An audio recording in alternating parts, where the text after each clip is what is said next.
Simplesmente o Vinícius Júnior ontem foi vaiado no jogo contra o Levante, muita confusão aconteceu, se liguem só, porque a mídia brasileira debateu sobre isso, debateu sobre essas vaias, eu quero saber a vossa opinião. Ele mereceu porque a mídia brasileira diz que não mereceu, e é tudo verdade. Quero saber a vossa opinião nos comentários e bora, manos, bora assistir o vídeo.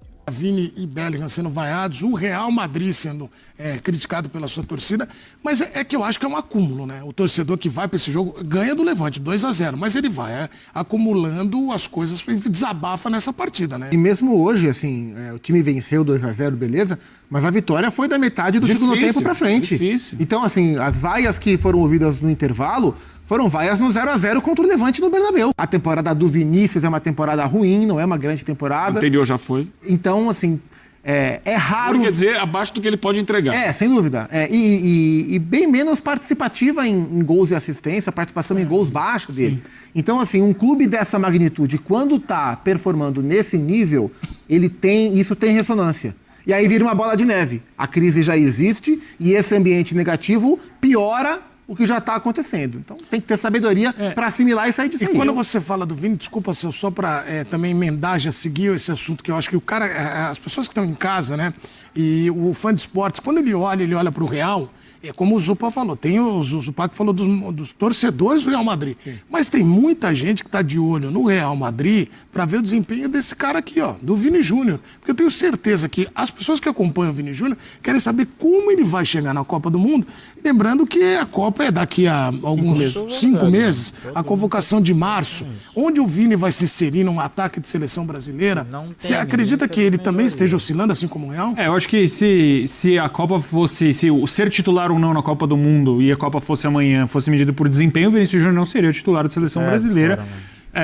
Pelo menos isso no meu entendimento, porque tem outros jogadores que têm jogado melhor do que ele. O próprio Rafinha e o Estevão, para mim, seriam os dois escolhidos para jogar nessa função de jogadores abertos na seleção. Então, assim, olhando perspectiva do Vinícius Júnior, acho que a preparação vem muito mal, Edu. Então. Muito mal, e ele olha para o lado e vê o Rafinha titular, goleador do Barcelona, um dos. Ele olha pro Chelsea, vê o Estevão muito bem. E mesmo que o Estevão às vezes não entre, hoje, por exemplo, nem ficou no banco de reservas, mas enfim, ele é o cara da era Ancelotti que mais marcou gol. Então esse cara provavelmente já está garantido. Eu acho que o Estevão é um caso de um jogador que joga melhor na seleção do que no clube. O Estevão do Ancelotti é melhor do que o Estevão do Chelsea. Até porque o Estevão do Chelsea também está começando. Exato, mas ele está garantindo a titularidade dele no campo. Exato. No campo.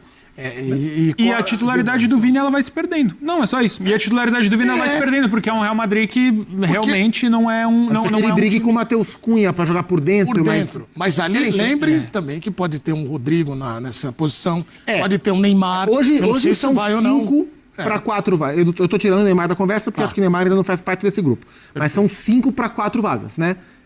Vinícius, Rodrigo, Estevão, Matheus Cunha e Rafinha. Porque quando o Ancelotti achou esse quarteto, o Rafinha estava machucado. E esse quarteto jogou bem pela seleção brasileira sem o Rafinha. Na condição que o Rafinha tá, ele vai jogar. Então são 5 para 4 vagas. Alguém vai dançar. Por nome, dançaria o Matheus Cunha.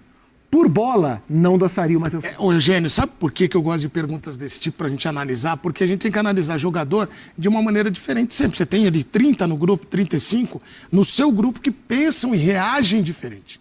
O Vini, lembra quando ele estava na Europa também, que ele oscilava e na seleção ele era tímido? Lembra do Tite dar uma entrevista pra gente aqui na ESPN, que eu perguntei pra ele do Vinícius Júnior. Quando o Vinícius, ele falou, cara, o Vinícius ainda tá tentando se soltar em seleção brasileira. Mas ele ainda tá tentando. Então. Ele nunca se soltou. Como é que tá? Como é que você imagina que tá a parte mental do Vini pensando em Copa do Mundo também com essas oscilações todas? Não tá boa, obviamente que não tá boa. O Vini caiu de produção desde a temporada passada, nessa agora caiu um pouco mais. Ainda é um jogador capaz de fazer o gol que ele fez, a jogada que ele fez no gol lá contra o Barcelona na semana passada, demais, uma jogadaça. Saiu driblando, botando todo mundo debaixo das bolas debaixo das pernas, driblando, fazendo uma jogada maravilhosa. Ele é capaz de fazer isso, só que não tem feito com regularidade. Essa é uma questão. Você não pode prescindir de um talento como esse. Porém, acho que o Vini, pela personalidade dele, ele está perdendo a briga. Porque ele comprou muita briga. Não só a briga contra o racismo, que é fundamental, que é importante, Mas ele sempre foi um jogador muito provocativo em campo, de estar o tempo inteiro provocando os adversários. E ele virou o alvo de praticamente todo o país.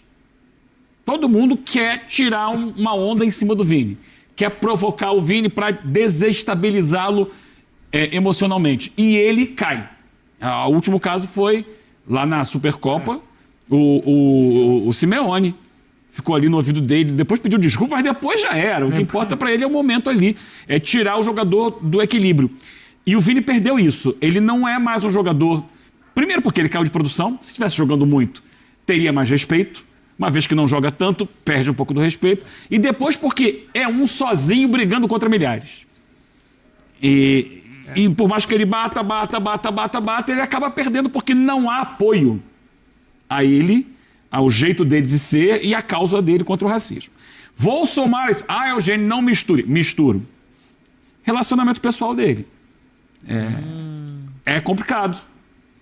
Porque uma figura controversa, é uma questão que envolve também patrocínio pessoal dele, né? Ele, na semana que anuncia o namoro, lança uma campanha publicitária associada a namoro. Até que ponto é uma jogada de marketing ou não é? Até que ponto esse envolvimento dele atrapalha na concentração dele dentro de campo? Até que ponto ele está focado no futebol dele?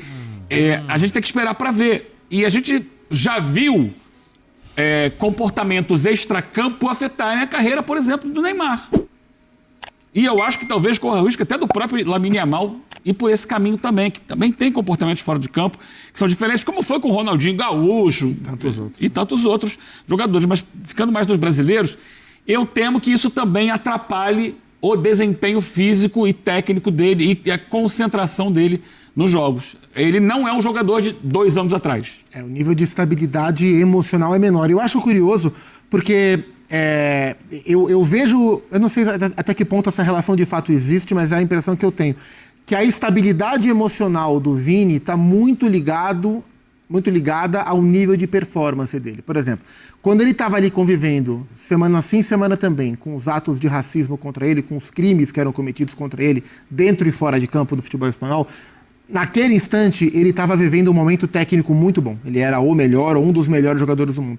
E eu acho que essa regularidade dentro de campo dava a ele muita força para suportar o que ele suportou. Inclusive, a gente elogiou aqui na época como o Vini conseguiu levantar a cabeça e enfrentar toda aquela onda terrível de racismo contra ele, batendo de frente com quem tiver que bater, jogando muito, sambando na cara dos outros, comemorando os gols bonitos que ele fazia, respondendo em campo. Então, a boa fase que ele vivia ali deu muita força para ele suportar um momento que era muito fácil de ele ter se perdido.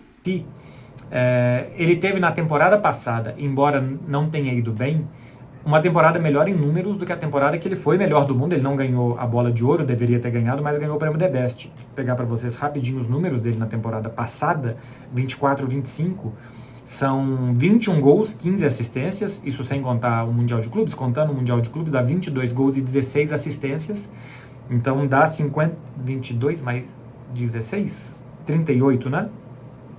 Participações em gols.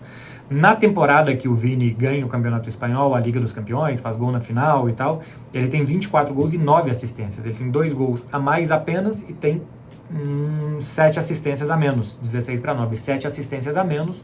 Ou seja, na temporada que ele foi melhor, ele teve números piores do que na outra. Então, assim, na temporada passada se justifica que a torcida do Real Madrid já venha carregando há um ano Vinícius e aguentando o Vinícius um ano para agora perder a paciência. Para mim não justifica. A temporada passada do Vini foi ok, foi abaixo da anterior, mas foi ok. Embora acho que ele não tenha jogado no mesmo nível, mesmo tendo melhores números. A temporada atual sim é muito ruim. Nos últimos 18 jogos o Vinícius tem 1 gol apenas marcado. Começou a temporada não sendo titular absoluto, às vezes jogava, às vezes não jogava. Nos últimos 18 jogos, só 1 gol marcado. E não é nem que ele é substituído toda hora, tá? Desses 18 jogos, em 8 Vinícius jogou 90 minutos. Em 6 ele jogou pelo menos 80 minutos. Então, dos 18, 14 dos 18 ele jogou mais do que 80 minutos. Teve um que ele veio do banco de reservas, contra Getafe, se eu não estou enganado. E os outros ele jogou menos do que 80 minutos. A maioria das vezes, o Xabi Alonso deu ao Vinícius sequência. jogou mais de 80 minutos várias vezes. Então eu acho que não dá para justificar e colocar na conta do Xabi Alonso apenas o mau momento do Vini. O Vinícius Júnior não está jogando bem, não está com a mesma explosão, 1 contra 1 dele não está a mesma qualidade e facilidade que ele tinha para passar dos adversários. O Vinícius tinha dificuldade, às vezes, no terceiro adversário. Ele passava por 1, por 2, lá pelo terceiro ele tinha dificuldade. Isso na temporada 23-24. Acho que não é nenhum problema admitir que o Vinícius não está jogando bem, e eu acho que não precisa colocar a culpa apenas no técnico, e sim entender que os jogadores vivem fases e fases e que não é o momento do Vinícius Júnior. E aqui, depois de 5 minutos mais ou menos de contexto, eu quero entrar num terreno um pouco mais pedregoso, que eu acho o porquê de tantas vaias, especialmente vaias ao Vinícius Júnior. Eu vi matéria, inclusive, medindo os decibéis, foram quase 90 decibéis de vaias ao Vinícius, foi a maior vaia no jogo contra o Levante. A sensação que eu tenho é que tem essa fissura com o Xabi Alonso e que a torcida do Real Madrid nunca comprou a ideia Vini Júnior. A torcida do Real Madrid, meio que enquanto tudo está dando certo, enquanto ele está fazendo os gols, enquanto ele está decidindo os jogos, ok. Verdade, no primeiro momento de soltar a mão do Vini, apesar de ter sido um cara que foi protagonista em 2 Champions, né? Porque na Champions anterior, da Champions 21-22, ele faz o gol do título também. Eles nunca gostaram. Na primeira chance de soltar a mão do Vini, a torcida solta. Eu acho que o clube nunca comprou muito a luta do Vinícius, uma luta quase que solitária, Espanha fora, né? Antirracista. Acho que o Real Madrid custou naquela primeira vez que teve um tiringuito que repercutiu a dancinha do Vini, se ele iria dançar no jogo contra o Atlético de Madrid, e que teve um comentarista que falou que va a ser el mono no Sambódromo. A ser el mono tem uma expressão na Espanha que a ser el mono é fazer palhaçada, mais ou menos, mas isso não se fala para o Vinícius Júnior. E a partir dali tudo estourou, e o tiringuito, como é muito alinhado ao presidente Florentino Pérez, custou mais de 24 horas quase até que o Real Madrid soltasse uma nota, quando já tinha uma repercussão para todo lado. Desde aquele dia, quando acho que as coisas estouraram, nunca me pareceu que o Real Madrid teve totalmente 100% ao lado do Vinícius. A não ser... Bons argumentos, boas frases, mas são coisas que não dá para debater muito. Infelizmente o Vinícius Júnior foi vaiado, e é bonito ver como a mídia brasileira está atrás dele, está a apoiar ele, né, no que aconteceu. E sinceramente eu acho que sim, o Vinícius Júnior está a sofrer mais do que devia, está a ter mais de confusão do que devia. E eu quero saber a vossa opinião nos comentários sobre isso. Espero que vocês tenham gostado do vídeo. Inscrevam no canal para mais. Valeu, até o próximo vídeo. Fui.